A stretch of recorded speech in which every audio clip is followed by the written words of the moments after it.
Hello दोस्तों, स्वागत है आपका संकल्प एकेडमी के यूट्यूब चैनल पे। दोस्तों, आज हम लोग बिहार दरोगा का जो है कि सेट प्रैक्टिस सेट जो है कि आपको लगाने वाले हैं, जिसमें पूरे के पूरे जो है कि आपको एग्जाम के पैटर्न पे आधारित पूरे 100 प्रश्नों का यह श्रृंखला जो है कि आपको रहने वाला है। और इस सेट की बात करेंगे, इस सेट जो है कि आपको किसके द्वारा, तो ये ईडू गुरुकुल ऑनलाइन टेस्ट, ये राकेश सर के द्वारा, राकेश लाल सर के द्वारा जो है कि आपको लाया गया है पुस्तक। इसी पुस्तक की हम लोग शुरुआत करेंगे। ये खुद एक अंचलाधिकारी जो है कि आपको हैं, ठीक ना। तो ये जो है कि आपको सिलेक्टेड पर्सन है, तो इनके द्वारा जो है कि आपको कोचिंग वगैरह भी चलाया जाता है। तो इन्हीं के द्वारा इस पुस्तक को जो है कि आपको निकाला गया है, जिनका नाम है Edu Gurukul online test Bihar police अपर सेवा आयोग बीपीएसएससी के लिए बिहार दरोगा का प्रश्न जो है कि वॉल्यूम संख्या 1 आया है। इसमें कुल 16 सेटों का जो है कि आपको विश्लेषण किया गया है। कितने सेटों का? 16 सेटों का विश्लेषण किया गया है। तो हम लोग जो है ना कि पहले नंबर सेट का जो है कि विश्लेषण करेंगे। हमारे चैनल पे आपको इस 16 सेटों का जो है कि विश्लेषण जो है कि पूरा का पूरा विश्लेषण जो है कि आपको मिलने वाला है। तो हमारे चैनल को सभी लोगों से अनुरोध है कि सब्सक्राइब कर दें, और वीडियो को जो है कि बहुत सारे वीडियो को जो है कि आपको दिया गया है, डाला गया है हमारे चैनल पे, तो आप लोग जाकर देख सकते हैं। और साथ साथ एडिटेरिया को भी हम लोग कल से चालू करने वाले हैं। एडिटेरिया का जो वॉल्यूम 2 आया है, नया वाला जो बुक आया है, उसको बिहार दरोगा का, उसको भी चालू करने वाले हैं कल से। तो सभी लोगों से अनुरोध है कि आप लोग एक एक करके जो है कि जाकर सेट को देख लीजिएगा, और साथ साथ प्लेटफॉर्म का भी सेट को जो है कि अवेलेबल कराया जा रहा है। तो आइए इसी के संदर्भ में पहले क्वेश्चन पे बात करते हैं। पहला क्वेश्चन क्या बोलता है, जरा देखिएगा। प्रैक्टिस सेट नंबर 1 है, इसमें कुल 16 सेटों की बात की गई है। इसमें एक नंबर सेट से हम लोग शुरू करते हैं। क्या है एक नंबर सेट में, जरा सुनिएगा। इसमें एक नंबर से जो है कि पहला शुरू कर रहे हैं हम लोग। कितने नंबर के? एक नंबर से जो है कि आपको शुरू कर रहे हैं। 1 मिनट पेन थोड़ा सा ले लेते हैं बस, है ना। आइएगा, पहले प्रश्न पे आते हैं। पहला प्रश्न क्या बोल रहा है, जरा समझिएगा। पहला प्रश्न बोल रहा है कि बौद्ध भिक्षुओं के लिए बनाई गई लोमस ऋषि गुफा किस राज्य में स्थित है। इस लोमस ऋषि गुफा की बात करेंगे। ये लोमस ऋषि गुफा जो है कि आपको कहाँ पे, तो ये बिहार में जो है कि आपको देखना पड़ेगा। कहाँ पे देखने को मिलेगा? बिहार में। तो इसका राइट आंसर जो है कि आपको लोमस ऋषि गुफा कहाँ पे, तो ये बिहार में जो है कि आपको देखने को मिलेगा। और भारत के बिहार राज्य में है। आपको बिहार के किस जिला में? ये जहानाबाद जिला में। जहानाबाद जिला में जो है कि आपको देखने को मिलेगा ये जो है कि आपको लोमस ऋषि गुफा।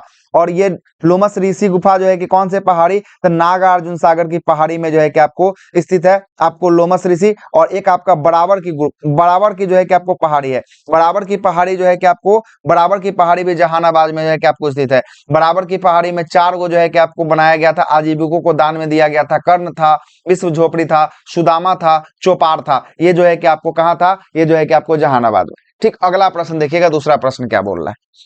दूसरा प्रश्न बोल रहा है कि अशोक के शासन काल की प्रमुख घटनाओं में से कौन एक 250 ईसा पूर्व में राजधानी पाटलिपुत्र में डैश बौद्ध संघ परिषद का आयोजन हुआ था। तो राजधानी पाटलिपुत्र में कैमा बौद्ध परिषद का हुआ था। तो राजधानी पाटलिपुत्र में जो है कि तीसरा बौद्ध परिषद का जो है कि आपको आयोजन हुआ था। मतलब कहने का मतलब है कि कैमे नंबर का बौद्ध संगीत हुआ है, तो तीसरे नंबर का।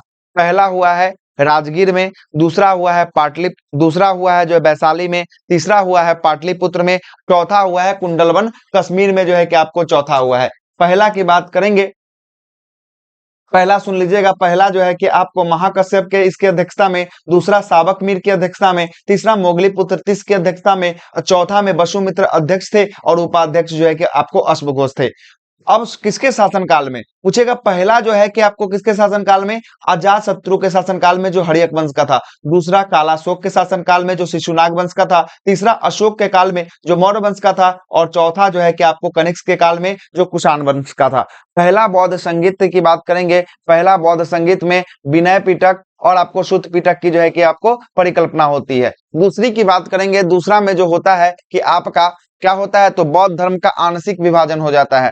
और तीसरा में अभिधम्म पिटक का निर्माण होता है। और चौथा में बौद्ध धर्म को 2 भागों में विभाजित कर दिया जाता है, एक आपका हीनयान और दूसरा आपका महायान। सारा का सारा बौद्ध धर्म से जो भी आपके प्रश्न बनने वाले थे, सारे के सारे बौद्ध धर्म के जो है कि संगीत से हम आपको प्रश्न करवा दिए हैं। तीसरी प्रश्न पे आते हैं। तीसरा प्रश्न क्या बोल रहा है, जरा सुनिएगा।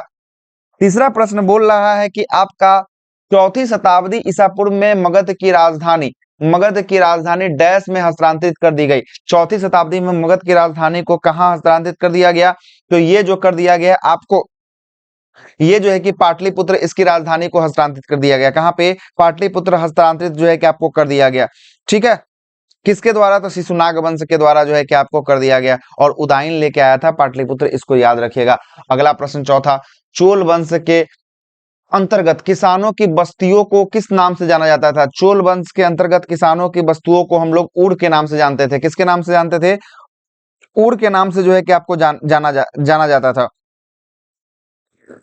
जाना जाता था। और गांव को हम लोग नाडू के नाम से, ये जो है कि आपको गांव, कौन सा गांव को जो है कि आपको नाडू के नाम से, गांव को जो है कि हम लोग जानते थे, नाडू के नाम से जो है कि आपको जानते थे।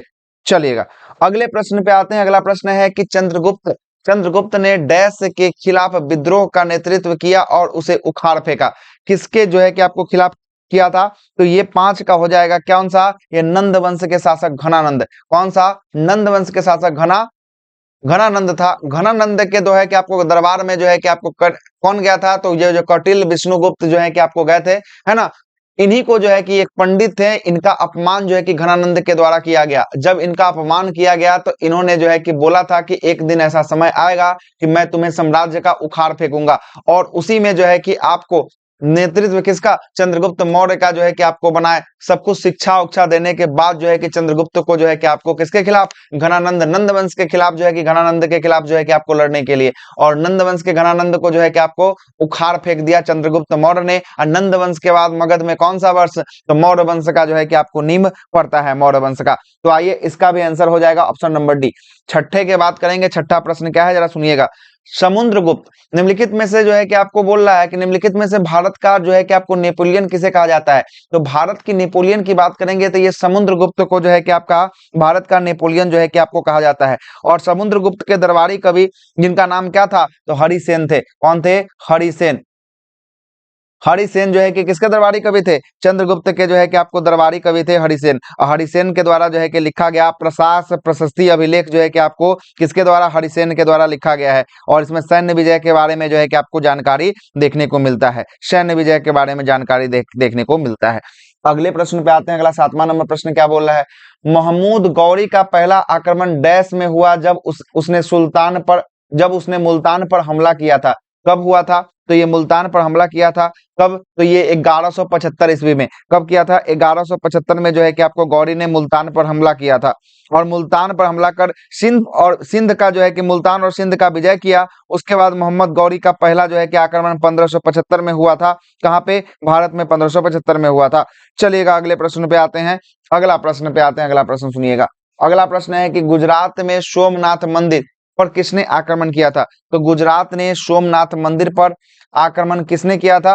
तो ये जो आक्रमण था किसका था? तो गजनी का महमूद का, महमूद गजनी का आक्रमण था। ये सोमनाथ मंदिर पर आक्रमण कब हुआ था? तो 1024 में जो है कि आपका आक्रमण किया गया था सोमनाथ मंदिर पर। और उस समय इसके शासक कौन थे वहां के? तो वो थे आपको भीम प्रथम थे। कौन थे? भीम प्रथम जो है कि उस समय इसके शासक हुआ करते थे। कौन? भीम प्रथम जो है कि आपको शासक। और यहाँ से जो है कि बड़े पैमाने में जेवरात को, ज्योतिषलिंग को, ये सब को तोड़ दिया गया। उसके बाद जो है कि लूट के ले गया गया, इसके द्वारा जो है कि आपको ले लिया गया, है ना। उस समय का जो है कि आपको कितना बोलता था? तो 20 बिलियन दिनार का जो है कि आपको लूट जो है कि आपको ले लिया गया था, इस समय बोला जाता था।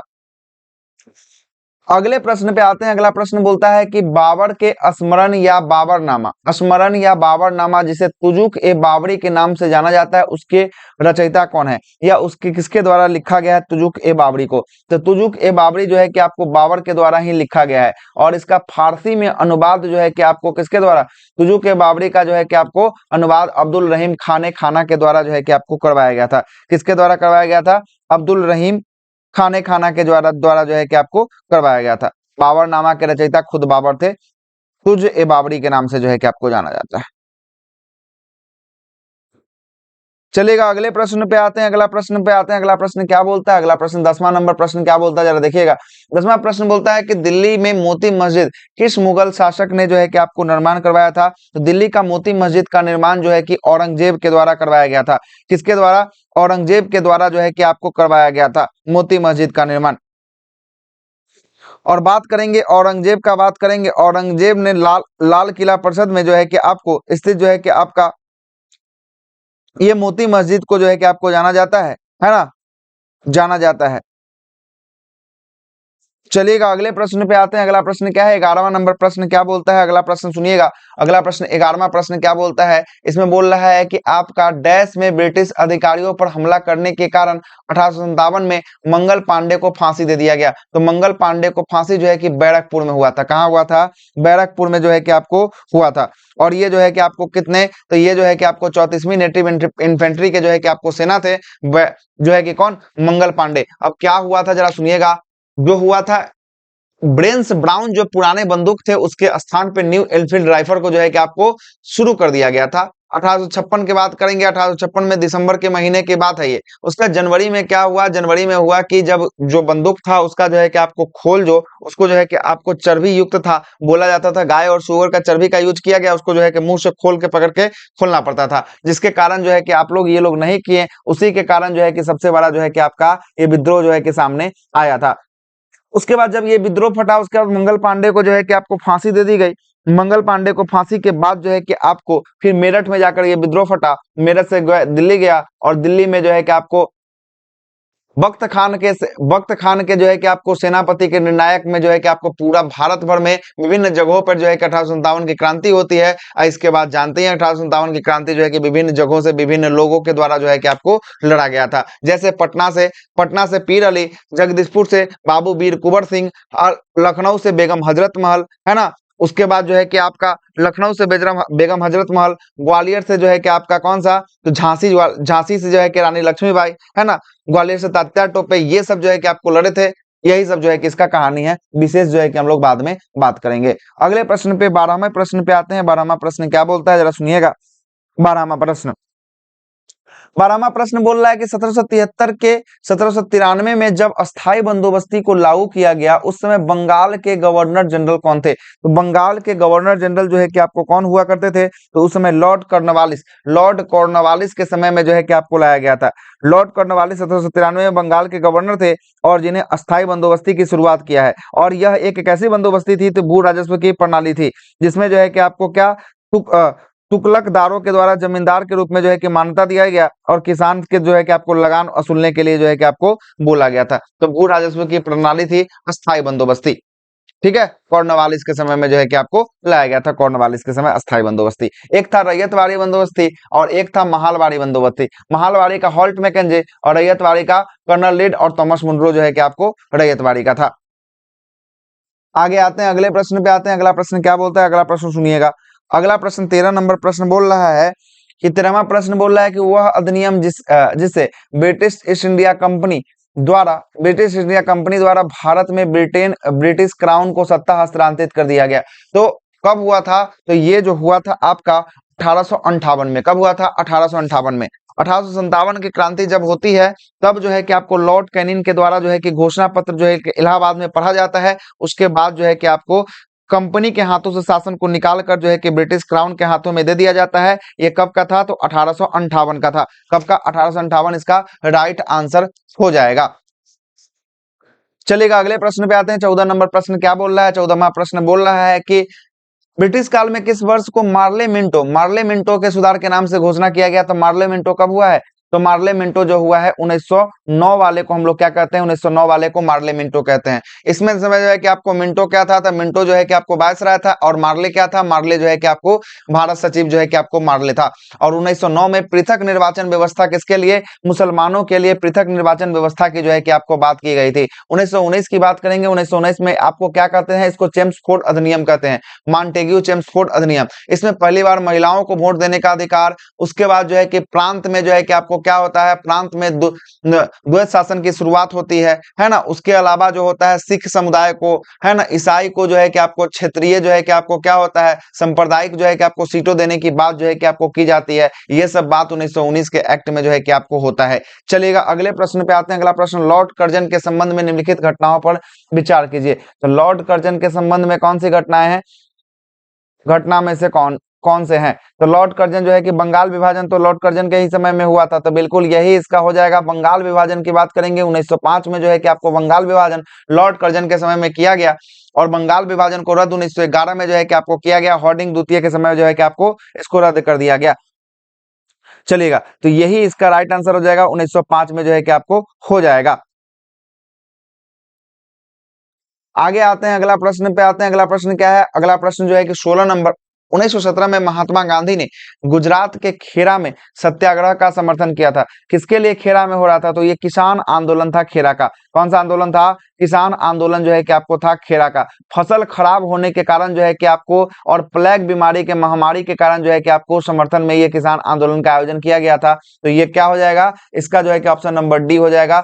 फसल के खराब के बाद भी जो है कि आपको टैक्स जो है कि आपको लेने की बात किया जा रहा था खेड़ा में, इसीलिए जो है कि ये आंदोलन जो है कि आपको चलाया गया महात्मा गांधी के द्वारा जो है कि आपको खेड़ा खेड़ा में जो है कि आपको सत्याग्रह का शुरुआत समर्थन हुआ था। सत्याग्रह का शुरुआत की बात करेंगे तो खेड़ा में 1918 में हुआ, लेकिन समर्थन कब? 1917 में ही जो है कि आपको दे दिया गया। 17 में जो है कि चंपारण होता है, उसके बाद अहमदाबाद, उसके बाद तब खेड़ा होता है 18 में। आगे अगले प्रश्न पे आते हैं। अगला प्रश्न पे आइएगा। अगला प्रश्न जो है कि आपका सी राजगोपालाचारी ने निम्नलिखित में से किस राज्य में नमक सत्याग्रह का नेतृत्व किया था? तो सी राजगोपालाचारी ने जो है कि नेतृत्व कहाँ किया था? तो ये तमिलनाडु में जो है कि आपको नेतृत्व किया था। कहाँ पे? तमिलनाडु में जो है कि आपको नमक सत्याग्रह का नेतृत्व जो है कि आपको राजा गोपालाचारी के द्वारा किया गया।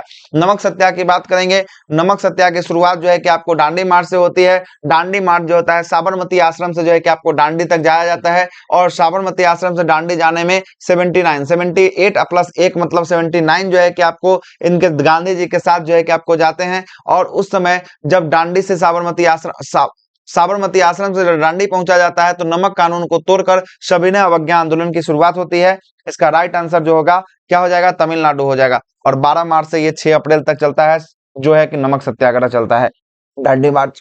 अगले प्रश्न पे आते हैं। अगला प्रश्न जो है कि आपको मित्र मेला एक क्रांतिकारी संगठन था, इसकी स्थापना वीर सावरकर के द्वारा कब किया गया था? तो मित्र मेला की स्थापना जो है कि आपका 1800 1800 जो है कि आपका 1856 में कि 1899 में? 1856 में होना चाहिए। क्या होना चाहिए? 1856 में जो है कि इसकी शुरुआत किया गया था। मित्र मेला की शुरुआत ये ऑप्शन में ही नहीं है, गलत है ये सब ऑप्शन, ठीक ना। 1856 में इसकी शुरुआत जो है कि आपको किया गया था। किनके द्वारा? तो इनके द्वारा, कि वीर सावरकर के द्वारा जो है कि इसकी शुरुआत जो है कि आपको किया गया था। ठीक है, चलेगा।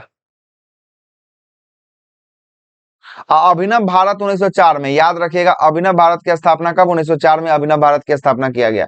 आगे आते हैं 19वां नंबर प्रश्न पे। 19वां प्रश्न क्या बोलता है? 19वां प्रश्न बोलता है कि निम्नलिखित में से कौन सा काकोरी ट्रेन डकैती मामला का आरोपी नहीं था? तो कौन सा जो है कि आपको आरोपी नहीं था, ये जरा सुन लीजिएगा।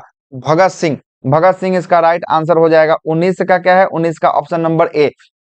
अब एक संस्था बनती है 1924 में, इसका नाम होता है HRA, हिंदुस्तान रिपब्लिक एसोसिएशन। एक संस्था बनती है 1924 में, संस्था बनती है जिसका नाम होता है HRA। और इसी संस्था के सदस्य के द्वारा जो है कि काकोरी ट्रेन कांड जो है कि 1925 में किया जाता है, जिसमें राम प्रसाद बिस्मिल, अशफाक उल्लाह खान, रोशन सिंह, राजेंद्र लाहिड़ी, इन सबों को जो है कि आपको फांसी दे दिया जाता है। चंद्रशेखर आजाद भी रहते हैं, लेकिन यहाँ से ये भाग निकलने में जो है कि आपको सक्षम रहते हैं, लेकिन भगत सिंह इसमें नहीं रहते हैं। भगत सिंह आएंगे कब? HSRA 1928 में जब इसकी स्थापना हुई थी। कहां पे? दिल्ली के फिरोज शाह कोटला मैदान में इसकी स्थापना किया गया था, तब जो है कि आपको भगत सिंह आएंगे, इसलिए ऑप्शन नंबर ए इसका राइट आंसर हो जाएगा। अगला है अखिल भारतीय किसान किसान कांग्रेस का प्रथम महासचिव किसे बनाया गया था? तो अखिल भारतीय किसान कांग्रेस का प्रथम महासचिव जो है कि बात करेंगे, ये MG रंगा साहब को बनाया गया था। इसकी स्थापना 1936 में किया गया था। कहां पे? लखनऊ में। लखनऊ में जो है कि इसकी स्थापना किया गया था। इसके जो है कि आपको अध्यक्ष कौन थे? तो अध्यक्ष जो है कि आपको सहजानंद सरस्वती थे। कौन थे? सहजानंद सरस्वती। इसके अध्यक्ष जो है कि आपको कौन थे? सहजानंद सरस्वती थे। और महासचिव MG रंगा थे। MG रंगा, ये जो है कि आपको दक्षिण भारत से MG रंगा जो है कि आपको आते थे। अगले प्रश्न पे आते हैं। अगला प्रश्न है कि संविधान सभा द्वारा भारत के संविधान को कब स्वीकार कर लिया गया? संविधान सभा के द्वारा भारत के संविधान को कब स्वीकार किया गया? तो 26 नवंबर 1949 को जो है कि आपको स्वीकार कर लिया गया, लेकिन पूर्ण रूप से लागू हुआ था 26 जनवरी 1950 को पूर्ण लागू हुआ था। पूर्ण रूप से जो है कि आपको लागू हुआ था 1950 को। और 24 जनवरी 1950 को बात करेंगे। 24 जनवरी 1950 को राष्ट्रीय गान, राष्ट्रीय गीत और भारत के राष्ट्रपति राजेंद्र प्रसाद को जो है कि आपको चुन लिया गया था। चलिएगा अगले प्रश्न पे आते हैं। संविधान सभा का बैठक की बात करेंगे। पहला बैठक जो हुआ कि 9 दिसंबर 1946 को संविधान सभा का पहला बैठक हुआ। अस्थायी अध्यक्ष डॉक्टर सच्चिदानंद सिन्हा थे। दूसरा बैठक जो है कि आपको 11 दिसंबर अस्थायी अध्यक्ष डॉक्टर राजेंद्र प्रसाद को जो है कि आपको बनाया गया था। अगले प्रश्न पे आते हैं। अगला प्रश्न 22 नंबर।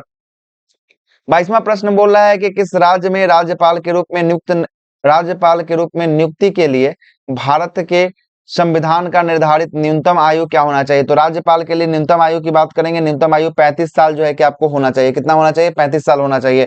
अगले प्रश्न पे आते हैं, भारतीय संविधान में न्यायिक पुनरावलोकन की शक्ति न्यायपालिका के स्वतंत्र रूप से जो है कि प्रावधान करता है। न्यायिक पुनरावलोकन कहाँ से लिया गया है? तो ये न्यायिक पुनरावलोकन जो है कि अमेरिका के संविधान से जो है कि आपको लिया गया है। कहाँ से लिया गया है न्यायिक पुनरावलोकन? अमेरिका के संविधान से लिया गया है, सर्वोच्च न्यायालय का। और सर्वोच्च न्यायालय की बात करेंगे, इसमें न्यायिक पुनरावलोकन है। सर्वोच्च न्यायालय का मूल क्षेत्राधिकार अनुच्छेद नंबर 131 में जो है कि आपको देखने को मिलेगा, अनुच्छेद नंबर 131 में देखने को मिलेगा। अगला प्रश्न है कि किस निम्नलिखित में से किस वर्ष जो है कि भारतीय राष्ट्रीय कांग्रेस ने संविधान सभा की मांग की थी? संविधान सभा की मांग की बात करेंगे कांग्रेस के द्वारा 1934 में। कब किया गया था? 1935 में किया गया था। देखते हैं क्या होगा इसका आंसर। 1934 में किया गया था। इसमें 35 नहीं ना, ठीक है, 1934 में क्या होगा? 1934 में किया गया। कितना नंबर क्वेश्चन? 24 नंबर ना, 24 का डी। 1934 में जो है कि आपको संविधान सभा का मांग जो है कि आपको भारतीय कम्युनिस्ट आंदोलन के दौरान जो है कि एम.एन. राय के द्वारा जो है कि संविधान सभा की जो है कि मांग किया गया, और यह 1935 में भारतीय राष्ट्रीय कांग्रेस का आधिकारिक रूप से मांग जो है कि आपको बन गया था 1935 में। अगला प्रश्न है कि आपका भारतीय संविधान को निम्न में से कौन सा अनुच्छेद नागरिकों को समान नागरिक संहिता जो है कि अनुच्छेद नंबर 44 भारत के किस राज्य में लागू है? तो अनुच्छेद 44 तो भारत के गोवा राज्य में जो है कि आपको लागू है।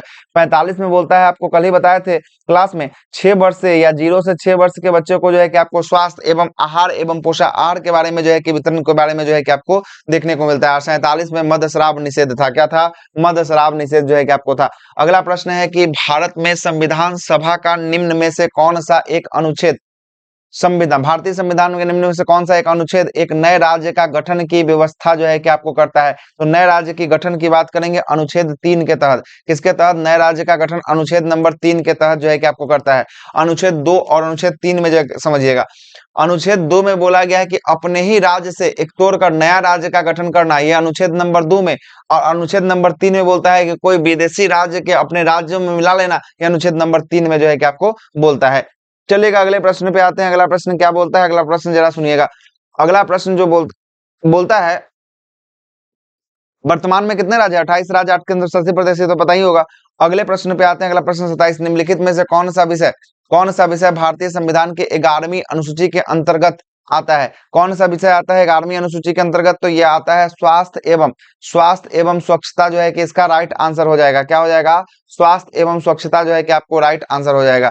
11वीं अनुसूची की बात करेंगे, भारतीय संविधान की 11वीं अनुसूची में जो है कि आपको पंचायती राज्य के वर्णन देखने को मिलता है ना। 11वीं अनुसूची के लिए 73वां संविधान संशोधन हुआ था। 73वां संविधान संशोधन 92-93 में जो है कि आपको हुआ था। इसमें जो है कि 29 विषयों को रखा गया। कितने विषयों को रखा गया है? 29 विषयों को जो कि रखा गया, जिसमें एक स्वास्थ्य और जो है कि आपको स्वच्छता, ये भी एक विषय जो है कि आपको देखने को मिलेगा। अगला प्रश्न है कि 124वां संविधान संशोधन विधेयक 2019 किससे संबंधित है? तो 124वां संविधान संशोधन विधेयक जो है कि आपको किससे संबंधित है? तो आर्थिक रूप से आर्थिक रूप से जो है कि कमजोर ईडब्ल्यूएस के लिए जो है कि आपको आया था ना, उससे जो है कि आपको संबंधित है। और इसके लिए कौन सा संविधान संशोधन हुआ था? ईडब्ल्यूएस के लिए जो है कि 103वां नंबर का संविधान संशोधन जो है कि आपको किया गया था। ईडब्ल्यूएस को 10% का आरक्षण देने की बात जो है कि आपको कहा गया था। आगे आते हैं।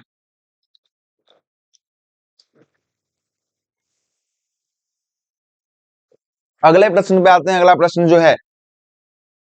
प्रश्न क्या बोलता है? अगला प्रश्न बोलता है कि निम्न में से कौन सा मौलिक अधिकार से संबंधित नहीं है? कौन सा मौलिक अधिकार से जो है कि आपको संबंधित नहीं है निम्न में से? तो कौन हो जाएगा?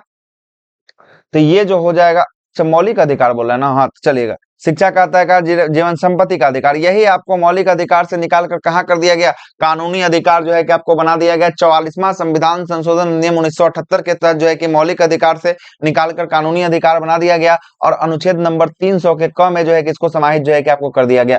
आगे आते हैं, अगले प्रश्न पे आते हैं। अगला प्रश्न है कि अंतर्राज्यीय परिषद की स्थापना किस समिति के सिफारिश पर किया गया? तो अंतर्राज्यीय परिषद की स्थापना जो है कि आपका सहकारिता आयोग के सिफारिश पे जो है कि आपको किया गया। अंतर्राज्यीय परिषद की स्थापना 1990 में सहकारिता आयोग के समिति के सिफारिश पे जो है कि आपको कर दिया गया। और राष्ट्रपति आदेश द्वारा ये जो है कि आपको अंतर्राज्यीय परिषद का गठन जो है कि आपको संवैधानिक रूप से दर्जा मिला था। आगे आते हैं, अगला प्रश्न है कि राष्ट्रपति के चुनाव से संबंधित सभी विवादों एवं विवाद शंकाओं को जांच करने का अंतिम निर्णय जो है कि आपको किसके पास होता है?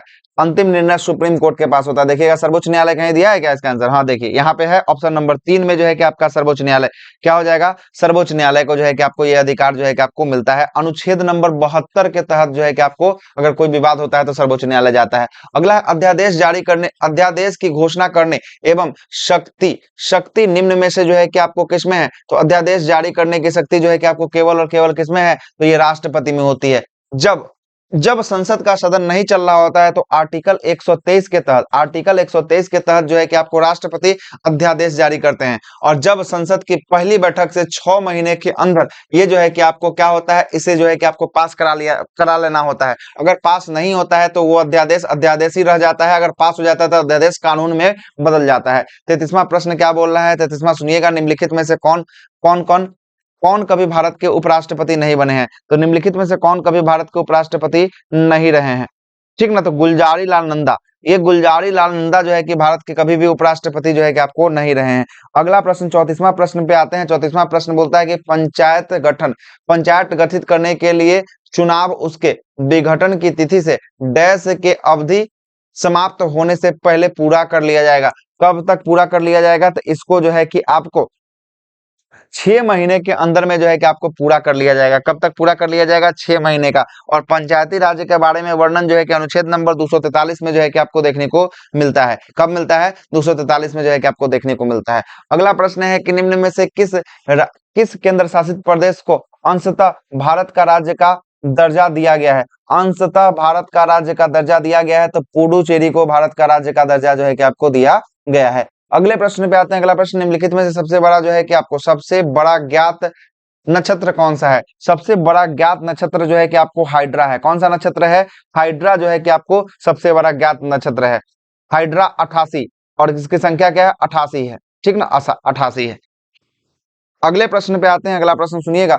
अगला प्रश्न है कि 37 नंबर प्रश्न क्या बोलता है कि कौन सा ग्रह सल्फ्यूरिक अम्ल की सफेद, सल्फ्यूरिक अम्ल की सफेद और पीले बादलों की मोटी परत से बना हुआ है? तो ये कौन सा बना हुआ है? तो ये जो है कि आपको शुक्र जो है कि आपको बना हुआ है। ऑप्शन नंबर डी इसका राइट आंसर हो जाएगा। शुक्र जो है कि आपको बना हुआ है। ठीक है, चलेगा अगले प्रश्न पे आते हैं। अगला प्रश्न, सौर मंडल में आपको पता ही होगा कौन सा ग्रह है? तो सौर मंडल में बुध, शुक्र, पृथ्वी, मंगल, बृहस्पति, शनि, अरुण, वरुण जो है कि आपको ग्रह की जो है कि श्रृंखला इसमें है। और बुध और शुक्र एकमात्र ऐसा ग्रह है जिसके पास कोई उपग्रह नहीं है। शुक्र और अरुण जो है कि आपको एंटी क्लॉकवाइज जो है कि आपको नचता है, क्लॉकवाइज नहीं चल के एंटी क्लॉकवाइज जो है कि आपको चलता है। ठीक ना। अगला है कि उत्तरी गोलार्ध में ग्रीष्मकालीन अन्यान किस दिन होता है? उत्तरी गोलार्ध मतलब कि उत्तरी गोलार्ध में ग्रीष्मकालीन मतलब कि गर्मी वाला का कर्क संक्रांति, ये पूछ रहा है कर्क संक्रांति कब होता है? संक्रांति आप लोग को बताया है, कर्क संक्रांति जो होता है कब होता है बताइए जरा, आप लोग बताइएगा। कर्क संक्रांति जो होता है 21 जून को होता है। 21 जून को कर्क संक्रांति होता है। कर्क रेखा पर सूर्य इस दिन लंबत पड़ता है। और 22 दिसंबर को मकर संक्रांति होता है। इस दिन सूर्य मकर रेखा पर लंबत होता है। मकर रेखा पर जो है कि आपको लंबत होता है, मकर रेखा पर। अब विषुव जो होता है 21 मार्च और 23 सितंबर को विषुव मनाया जाता है, जो सर्वत्र दिन रात बराबर होता है, जो विषुवत रेखा पर सूर्य जो है कि आपको लंबवत जो है कि आपको पड़ता है। चलेगा 39 नंबर प्रश्न पे आते हैं। 39 नंबर प्रश्न बोल रहा है कि कर्क रेखा निम्नलिखित में से किस राज्य से होकर नहीं गुजरती है? तो कर्क रेखा गुजरती है किससे किससे? सुन लीजिएगा, गुजरती है गुजरात से, राजस्थान से, मध्य प्रदेश से, छत्तीसगढ़ से, झारखंड से, पश्चिम बंगाल से, त्रिपुरा से और मिजोरम से। तो यहाँ देखिए पश्चिम बंगाल है, मध्य प्रदेश है, बिल्कुल हो जाएगा। आगे देखिएगा आंध्र प्रदेश, बिल्कुल यही आंध्र प्रदेश से नहीं गुजरती है, आंध्र प्रदेश से तो कोई गुजरता नहीं है। और टाइमलाइन का याद कीजिएगा, टाइमलाइन जो है कि आपका सबसे पहले यूपी से, यूपी के बाद एमपी से, एमपी के बाद छत्तीसगढ़ से, छत्तीसगढ़ का उड़ीसा से, उड़ीसा के बाद आंध्र प्रदेश से। इतना से जो है कि आपका टाइम लाइन गुजरता है, 82.5 डिग्री पूर्वी देशांतर जो है कि आपको गुजरता है। अगले प्रश्न 40 नंबर प्रश्न पे आते हैं। 40वां प्रश्न जो बोल रहा है, क्या बोल रहा है जरा सुनिएगा। 40वां, निम्नलिखित में से कौन सा जल निकाय पाक जलमंडू मड में सर्वाधिक समीप है? तो कौन सा? तो ये जो है कि आपका मन्नार की खाड़ी, मन्नार की खाड़ी बायोस्फीयर रिजर्व, मन्नार की खाड़ी जो है कि किसके समीप में है? तो ये जो है कि आपको पाक की खाड़ी के समीप में जो है कि आपको देखने को मिलेगा। आगे आते हैं अगले प्रश्न पे, ये तमिलनाडु में मन्नार की खाड़ी देखने को मिलेगा। अगला 41वां प्रश्न क्या बोल रहा है, निम्न में से कौन पाकिस्तान की सबसे लंबी नदी जो मानसरोवर झील से निकलती है? तो पाकिस्तान की सबसे लंबी नदी सिंधु नदी। सिंधु नदी का उद्गम स्रोत जो है कि मानसरोवर तिब्बत से जो है कि आपको निकलती है और जो है कि आपको मिठानकोट के रास्ते ये बहते हुए पाकिस्तान में प्रवेश करती है और पाकिस्तान में जो है कि प्रवेश करके पाकिस्तान में जो है कि ये नदी बहते हुए फिर से कहाँ पे अरब सागर में जाकर अपना जल को गिरा देती है। सिंधु की जो है कि आपको बात करेंगे, इसकी जो है कि चिनाब है, झेलम है ना, सतलुज है, ये जो है कि आपको ब्यास है ना, काबुल है, ये सब जो है कि इसकी सहायक नदी की जो है कि आपको है। मूसी और भीमा किसकी सहायक है? मूसी और भीमा की बात करेंगे, ये कृष्णा नदी की सहायक है। कृष्णा नदी की सहायक जो है कि आपको कौन सा है? मूसी भीमा है। चलिएगा, कृष्णा नदी कहाँ से निकलता है? तो कृष्णा नदी महाराष्ट्र से जो है कि आपको निकलता है, जोर गांव के जो है कि आपको पहाड़ी से निकलता है, महाबलेश्वर महाराष्ट्र से जो है कि आपको निकलते हुए आगे बढ़ता है और जो है कि आपको इसकी नदी की सहायक की बात करेंगे, भीमा हो गया, टिंडा हो गया, जो है कि मुशी हो गया, है ना, मरून हो गया, बानी हो गया, कोयना हो गया, पंचगंगा, दूध गंगा, घाट प्रभा, माल प्रभा, तुंगभद्रा, ये सब कृष्णा की जो है कि आपको सहायक नदी जो है कि आपको देखने को मिलेगी। अगला प्रश्न 43 नंबर, निम्नलिखित में से कौन भारत का तैरता हुआ राष्ट्रीय उद्यान है? तो तैरता हुआ राष्ट्रीय उद्यान की बात करेंगे, केबुल लामजाओ नेशनल पार्क। ये केबुल लामजाओ नेशनल पार्क की बात करेंगे, किस राज्य में है? तो मणिपुर में है। ये मणिपुर में है तैरता हुआ। ये किस झील में है? तैरता हुआ लोकटक झील में। किसमें है? लोकटक। लोकटक झील में जो है कि एकमात्र तैरता हुआ राष्ट्रीय उद्यान जो है कि आपको देखने को मिलेगा। अगला है कि निम्नलिखित में से कौन सा जो है कि आपको जलप्रपात शरावती नदी पर जो है कि आपको बनाया गया है और भारत का सबसे ऊंचा जलप्रपात है? तो ये जोग या गुरसप्पा, जिसे महात्मा गांधी जो है कि आपको जलप्रपात भी कहते हैं, जोग या गुरसप्पा या महात्मा गांधी जलप्रपात इसे कहते हैं। इसकी जो है कि आपको 253 मीटर ये हाइट है। शरावती नदी पे कर्नाटक राज्य में जो है कि आपको बनाया गया है। कहाँ पे? कर्नाटक राज्य में बनाया गया है। ठीक ना। चलिएगा, अगले प्रश्न पे आते हैं। अगला प्रश्न जो है कि आपको निम्नलिखित में से कौन सा झील भारत की सबसे बड़ी मानव निर्मित जो है कि आपको झील है? तो मानव निर्मित जो है कि आपको झील की बात करेंगे, ये हो जाएगा गोविंद बल्लभ पंत सागर। ये गोविंद बल्लभ पंत सागर जो है कि आपको उत्तर प्रदेश के सोनभद्र जिला में देखने को मिलेगा और ये मानव निर्मित सबसे बड़ी जो है कि आपको झील जो है कि आपको है। और ये किस जलाशय के द्वारा जो है कि निर्मित झील है? तो रिहंद जो है कि आपको बांध जलाशय के द्वारा ये निर्मित जो है कि आपको झील है। और इसी प्रकार का झील कौन सा? ढेबर झील राजस्थान में, राजसंबत झील राजस्थान में, ये सब जो है कि आपको देखने को मिलेगा, मानव द्वारा निर्मित झील है।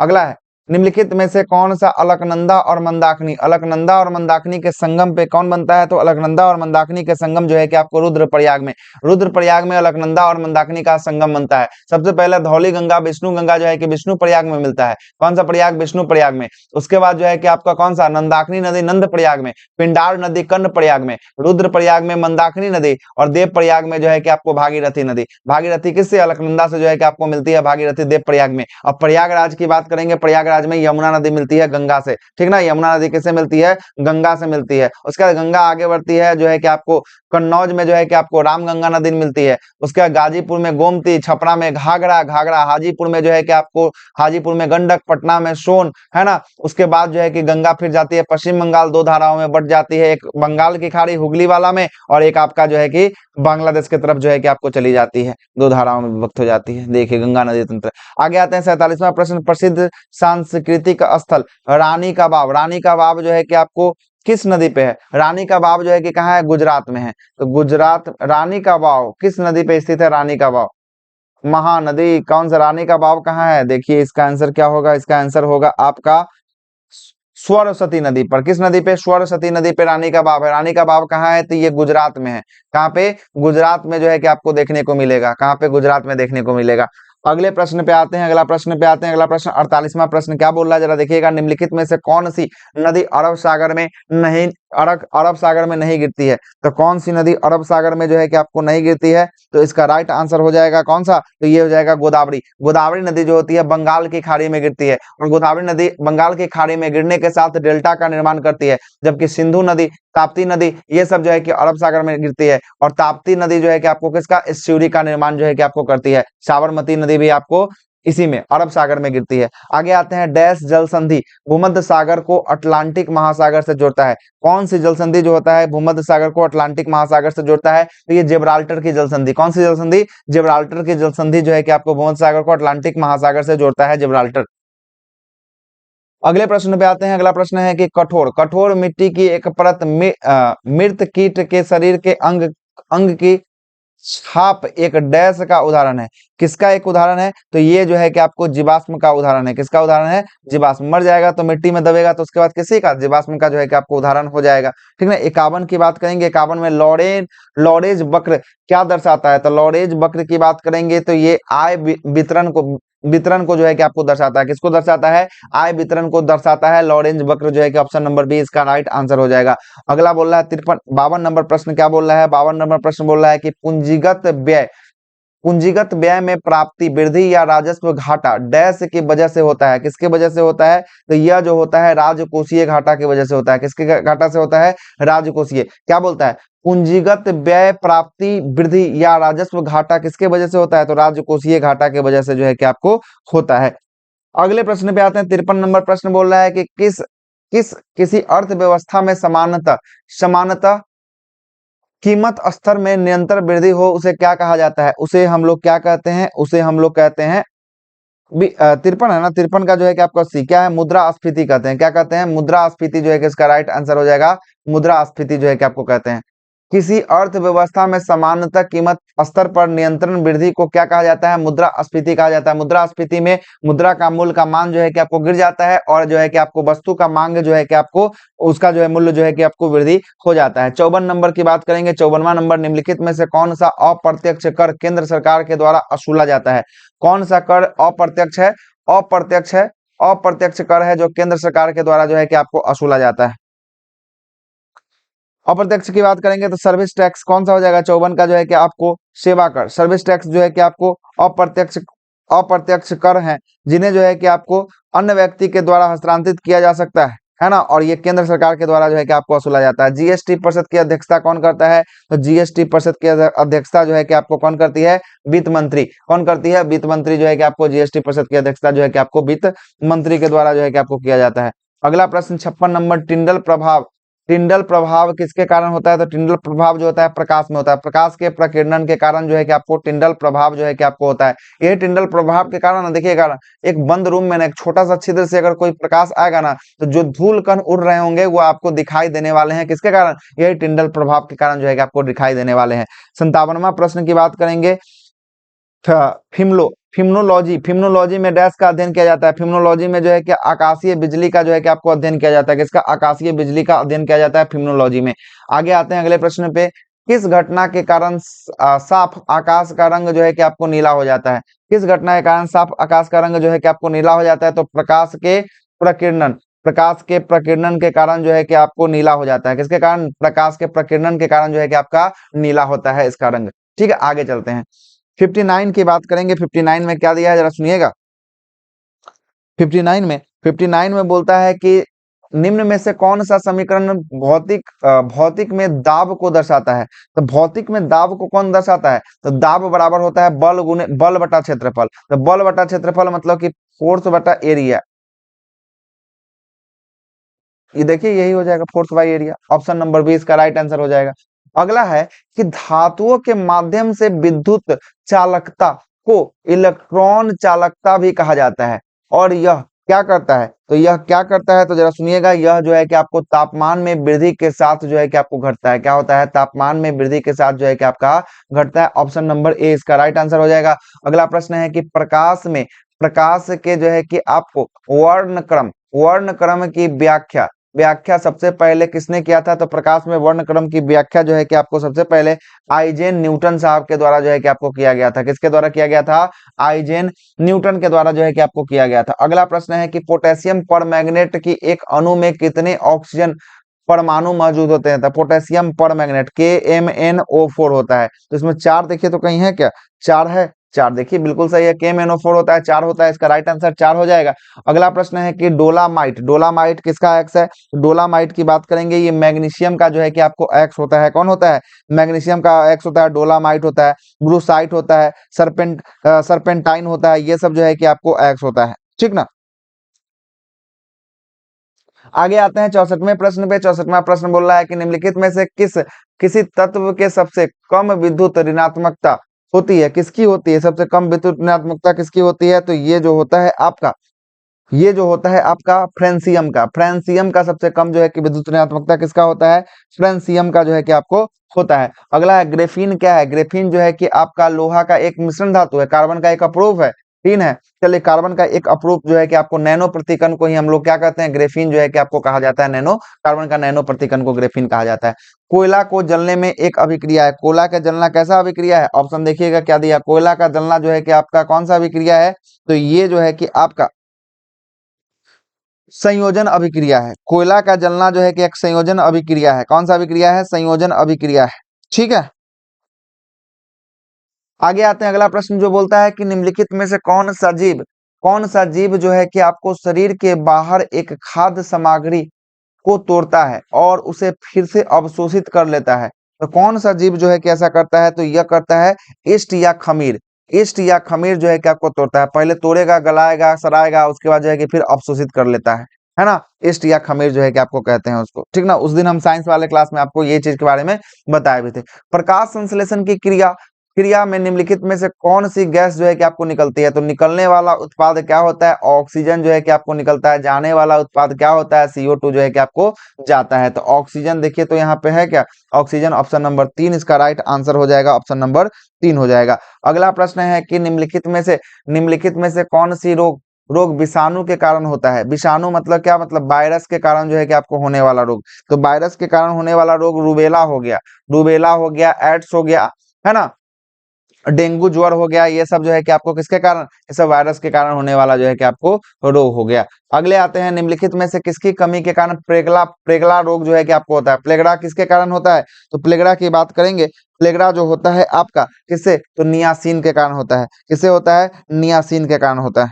B3 को हम लोग नियासिन कहते हैं, किसको कहते हैं, विटामिन B3 को नियासिन जो है कि आपको कहते हैं, इसी से प्लेगरा रोग जो है कि आपको होता है। अगला प्रश्न 71वां प्रश्न को देखेंगे। 71वां प्रश्न क्या बोल रहा है, निम्नलिखित में से कौन सी महिलाओं में प्राथमिक प्राथमिक यौन अंग है, कौन सा प्राथमिक यौन अंग है, कौन सा है, इसमें से हो जाए अंडा से हो जाएगा ओवरी। ओवरी की बात करेंगे, ये भी जो है कि आपका मेन जो है कि आपका अंग है, कौन है, ओवरी जो है कि आपको मेन अंग है। ये देखिएगा, ये आपका दो आपका ओवरी होता है ना, इसी में अंडा का जो है कि आपको निर्माण होता है, इसमें फिलिपियन ट्यूब होता है, फिलिपियन ट्यूब के माध्यम से आगे चढ़ता है अंडा, ठीक ना, आगे जो है कि आपको गति करती है। आगे आते हैं, पुष्प का वह कौन सा भाग जो स्त्री केसर के शीर्ष पर चिपचिपा सतह होता है, इसे पराग पराग को फंसा कर रखता है, ये कौन सा होता है, तो ये बताइएगा। ये भी हम अपने सेशन में जो है क्या चर्चा किए थे, वर्तिकाग्र होता है, क्या होता है, वर्तिकाग्र होता है। वर्तिकाग्र तक जो है कि जो है क्या, पराग कण का वर्तिकाग्र तक पहुंचना, यही आपका परागण कहलाता है। हमारे साइंस से पूरा का पूरा क्वेश्चन जो है कि आपको मिल रहा है, बायोलॉजी मैंने जो पढ़ाया है उससे पूरा का पूरा क्वेश्चन जो है कि आपको मिल रहा है। अगर मिल रहा होगा तो कमेंट बॉक्स में एक बार यस सर आप जरूर लिखेंगे कमेंट बॉक्स में। अगले प्रश्न पे आते हैं। 73वां प्रश्न बोल रहा है कि कोशिका के केंद्रक में एक जेली पदार्थ पाया से घिरा जाता है, वह जेली पदार्थ को क्या कहते हैं, उस जेली पदार्थ को कोशिका झिल्ली कहते हैं। क्या कहते हैं, कोशिका झिल्ली नहीं, कोशिका द्रव जो है कि आपको क्या कहा जाता है, कोशिका द्रव जो घिरा रहता है, इसे गाढ़ा घोल होता है, इसे हम लोग साइटोप्लाज्म कहते हैं, साइटोप्लाज्म कहते हैं, क्या कहते हैं, साइटोप्लाज्म। ये झिल्ली से तो जो है कि आपको लेयर होता है ना झिल्ली का, साइटोप्लाज्म जो है कि इसका राइट आंसर हो जाएगा। अगला प्रश्न है कि निम्नलिखित में से कौन सी गैस रक्त की ऑक्सीजन ले जाने की क्षमता को कम कर देता है, रक्त की ऑक्सीजन को ले जाने की क्षमता को कम कर देता है। पहला प्यार कौन सा हो जाएगा, इसका आंसर 74 है। 74 का जो है कि आपको देख लेते हैं क्या ऑप्शन दिया है, कार्बन डाइऑक्साइड का नाइट्रिक एसिड, आगे चलते हैं, हाँ कार्बन मोनोऑक्साइड, यही आपका पहला प्यार जो है कि इसका राइट आंसर जो है कि आपको होने वाला है, ठीक ना, 74 का सी कार्बन मोनोऑक्साइड। अगले प्रश्न पे आते हैं, जीव के पीछे या स्वर्ण तंत्र या वॉइस बॉक्स के शीर्ष पर जो है कि उपस्थित पत्तियों के पत्ती के आकार का प्रलंब को क्या कहा जाता है, पत्ती के आकार के प्रलंब को क्या कहा जाता है, तो यह कहा जाता है एपिग्लॉट्स कहा जाता है। यही एपिग्लॉट्स जो होता है एक साइड जो है कि भोजन आता है और एक साइड जो है कि आपको निगलता है, ठीक ना। यही एपिग्लॉट्स के कारण ही एक साइड जो है कि आपका सांस भी ले पाते हैं और एक साइड जो है कि हम लोग क्या करते हैं, तो एक साइड जो है कि हम लोग इसको भी जो है कि आपको सांस और एक साइड भोजन जो है कि आपको किया जाता है, एपिग्लॉट्स के कारण ही जो है कि आपको ये सब किया जाता है। अगला प्रश्न पे आते हैं। अगला प्रश्न 76 नंबर देखिएगा, 76 नंबर क्या है, एक मिनट, 76 नंबर की बात करेंगे मटका। मटका जो है कि आपको किस राज्य का प्रसिद्ध लोक नृत्य है? मटकी, मटकी है ना, हाँ मटकी। मटकी जो है कि आपका किसका है? तो मटकी मध्य प्रदेश का है। कहाँ का है? मटकी जो है कि मध्य प्रदेश का। राजस्थान का आपको मेहंदी है। असम में बिहू है। बिहार का जो है कि आपको गोधना होता है, बिहार का, है ना, गोधना बिहार का होता है। आगे आते हैं, जैमिंग। जैमिंग शब्द जो है कि आपको निम्नलिखित में से, जैमिंग शब्द जो है कि निम्नलिखित में किस खेल से संबंधित है? तो जैमिंग शब्द की बात करेंगे, ये जो है कि आपको लॉन टेनिस से संबंधित है। किससे संबंधित है? लॉन टेनिस से जो है कि आपको जैमिंग शब्द का संबंध है। जो ओरिजिन ऑफ स्पीसीज पुस्तक के लेखक किसके द्वारा लिखा गया? तो ये लिखा गया है चार्ल्स डार्विन के द्वारा। किसके द्वारा? चार्ल्स डार्विन के द्वारा जो है कि ओरिजिन ऑफ स्पीसीज जो है कि आपका पुस्तक लिखा गया है। 79 की बात करेंगे, रुक्मिणी। रुक्मिणी देश अरुणले निम्नलिखित में से किस नृत्य शैली से संबंधित है? किस नृत्य शैली से संबंधित है? तो ये जो है कि आपको भरतनाट्यम से आपको संबंधित है। भरतनाट्यम से आपको संबंधित है। शास्त्रीय नृत्य भरतनाट्यम जो है कि तमिलनाडु, कुचिपुड़ी जो है कि आपको आंध्र प्रदेश, कथकली जो है कि केरल, कथक जो है कि उत्तर भारत में जो है कि आपको होता है। अगला प्रश्न है कि भारत में हर साल निम्नलिखित में से किस तारीख को सुशासन दिवस मनाया जाता है? अटल बिहारी वाजपेयी के जयंती पर 25 दिसंबर को हर साल सुशासन दिवस जो है कि आपको मनाया जाता है, सुशासन दिवस। अगला प्रश्न 81 नंबर प्रश्न बोल रहा है कि हाल ही में 24वां शीतकालीन ओलंपिक 2022, चौरासीवा जो है 24वां शीतकालीन ओलंपिक 2022 में जो है कि पहला गोल्ड मेडल, शीतकालीन ओलंपिक गोल्ड मेडल जो है कि किसने अपना नाम किया था? इसकी बात करेंगे गोल्ड मेडल। एक मिनट, गोल्ड मेडल की बात करेंगे, ये किसने जो है कि अपना नाम कर लिया? तो यह नाम जो है कि आपको किया है थेरेसी जिहांग के द्वारा जो है कि आपको नाम किया। अगला प्रश्न है कि हाल ही में अमेरिका ने किस देश को अपना प्रमुख गैर नाटो सहयोगी के रूप में जो है कि घोषित कर दिया है? तो गैर नाटो सहयोगी की बात करेंगे, ये जो है कि आपको कतर को जो है कि आपको बना दिया है। किसको बना दिया है? कतर को आपको बना दिया गया। ऑप्शन नंबर इसका राइट आंसर हो जाएगा। अगले प्रश्न पे आते हैं। अगला प्रश्न जो है कि हाल ही में हुई घोषणाओं के मुताबिक किस शहर में भारत का पहला भूवैज्ञानिक उद्यान ज्योग्राफिकल पार्क जो है कि आपको बनेगा? ये कहाँ बन रहा है ज्योग्राफिकल पार्क? तो ये जो है कि आपको जबलपुर मध्य प्रदेश में, कहाँ पे? जबलपुर मध्य प्रदेश में जो है कि आपको बन रहा है। 84वां है कि हाल ही में दक्षिणी माबोआंग किस राज्य का पहला जो है कि ओडीएफ प्लस गांव बन गया है? तो दक्षिणी माबोआंग की बात करेंगे, ये मिजोरम का बना है। कहाँ का बना है? मिजोरम का जो है कि आपको बना है। अंडर 19, हाल ही में अंडर 19 वर्ल्ड कप 2022 का खिताब किसने जीता है? अंडर 19 वर्ल्ड कप का तो ये भारत ने जो है कि आपको जीत लिया है। किसने जीत लिया है? भारत ने जीत लिया है। अगला प्रश्न जो है कि आपका क्या है? डब्ल्यूएचओ की घोषणाओं के अनुसार कितने अफ्रीकी देशों में एमआरएनए तकनीक दी जा रही है? तो एमआरएनए तकनीक जो है कि आपको 6 गो अफ्रीकी देशों में दिया जा रहा है। अगला प्रश्न क्या बोलता है कि किस राज्य में सैन मुद्रा भगवान बुद्ध की सबसे ऊंची 100 फीट प्रतिमा का निर्माण जो है कि आपको किया जा रहा है? तो ये अपना बिहार में जो है कि आपको किया जा रहा है। कहाँ पे? बिहार में किया गया। BAT BAFTA award 2022, BAFTA award 2022 में सर्वश्रेष्ठ फिल्म का अवार्ड किसको दिया गया है? बाफ्टा में किसको मिला है सर्वश्रेष्ठ फिल्म का award? The power of the dog को मिला है। किसको मिला है? The power of the dog right answer हो जाएगा। अगला है कि पद्म भूषण सम्मान पाने वाले पहले पैरा एथलीट कौन बन गए हैं? तो पहले पैरा एथलीट की बात करेंगे, ये बने हैं आपको देवेंद्र झांझरिया साहब बन गए हैं। चारों राजस्थान से जो है कि आपको भाला फेंक संबंध इनका खेल है। अगला है कि बच्चों को पुस्तक the little book of Joy किसने लिखा है? तो लिटिल बुक ऑफ जॉय की बात करेंगे, ये किसके द्वारा? तो ये जो है कि आपको ड्रेसमुंड टुडू के द्वारा और तेंजिंग यांगत्सो के द्वारा जो है कि लिखा गया। ऑप्शन नंबर बी डी जो है कि इसका राइट आंसर हो जाएगा, ए और बी दोनों। आगे आते हैं, किस संस्थान ने भारत में पानी की समस्या को हल करने के लिए एक्वा एमएपी नामक एक अंत विषय जल प्रबंधन और नीति केंद्र स्थापित किया है? तो कौन सा ये किया है? तो ये किया है आपका आईआईटी मद्रास के द्वारा किया गया। किसके द्वारा? आईआईटी मद्रास के द्वारा इसको किया गया। 92 नंबर प्रश्न पे आते हैं। हाल ही में 23वां नवीनतम महिला ग्रांड मास्टर जी ओमेन ग्रांड मास्टर के रूप में किसे घोषित किया गया है? तो ओमेन ग्रांड मास्टर के रूप में जो है कि आपको प्रियंका नुटक्की को जो है कि आपको बनाया गया है। 93वां प्रश्न की बात करेंगे। 93वां प्रश्न, भारत का कौन सा राज्य जो है कि बेहतर मृदा स्वास्थ्य के लिए कार्बन तटस्थ खेती करना शुरू करने वाला देश का पहला राज्य बन गया है? तो ये जो है कि आपका कौन बना है? तो ये बना है केरल बना है। कौन बना है? केरल इसका राइट आंसर हो जाएगा। 94वें प्रश्न पे आते हैं। हाल ही में किस राज्य में जिंकिंग जड़ी या लिविंग रूट ब्रिज यूनेस्को के जो है कि आपको विश्व विरासत स्थल की जो है कि अस्थायी सूची में शामिल कर दिया गया है। तो यह कहाँ पे मिलेगा? तो यह मिलेगा मेघालय में मिलेगा। मेघालय में लिविंग रूट ब्रिज कहाँ पे? मेघालय में मिलेगा। 95 की बात करेंगे, हाल ही में किस भारतीय खिलाड़ी ने स्विस ओपन बैडमिंटन चैंपियनशिप 2022 महिला एकल का खिताब जीता है? तो यह जीती है पीवी सिंधु के द्वारा जो है कि आपको जीता गया। किसके द्वारा? पीवी सिंधु इसका राइट आंसर हो जाएगा।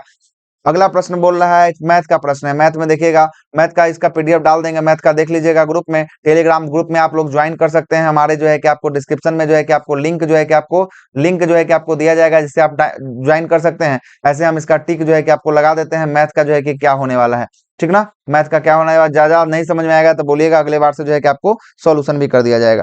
96 की बात करेंगे, 96 का जो हो जाएगा आपको सी हो जाएगा। क्या हो जाएगा? सी हो जाएगा। 97 की बात करेंगे, 97 में जो हो जाएगा आपका डी हो जाएगा, है ना। रोक रोक कर जो है कि आप लोग देख लीजिएगा, रोक रोक कर बना लीजिएगा, ठीक ना।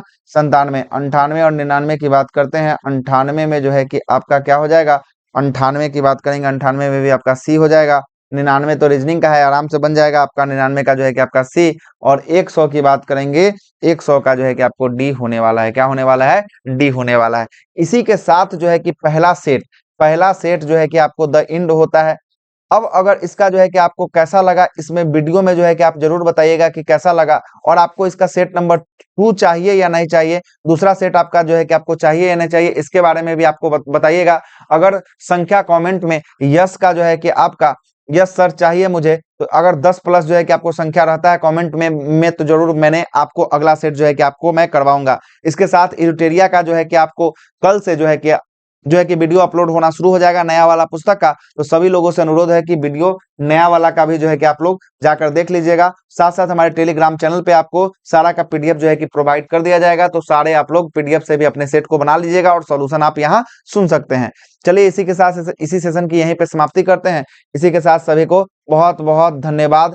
सभी को देखिएगा, इसी बुक को जो है कि हम लोग कर रहे हैं कंटिन्यू। इसी बुक को जो है कि इरिटेरिया ई गुरुकुल को जो है कि हम लोग को कंटिन्यू करना है अगले सेट के ऊपर। अगर आप लोग सहमति में हैं तो अगले सेट पे आप लोग कमेंट कीजिएगा कि हाँ अगला सेट चाहिए, तो हम आपको डाल देंगे। तो चलिए वीडियो को ज्यादा लंबा न करते हुए वीडियो को जो है कि यहीं पे समाप्त करते हैं। सभी को धन्यवाद और जय हिंद। अगले वीडियो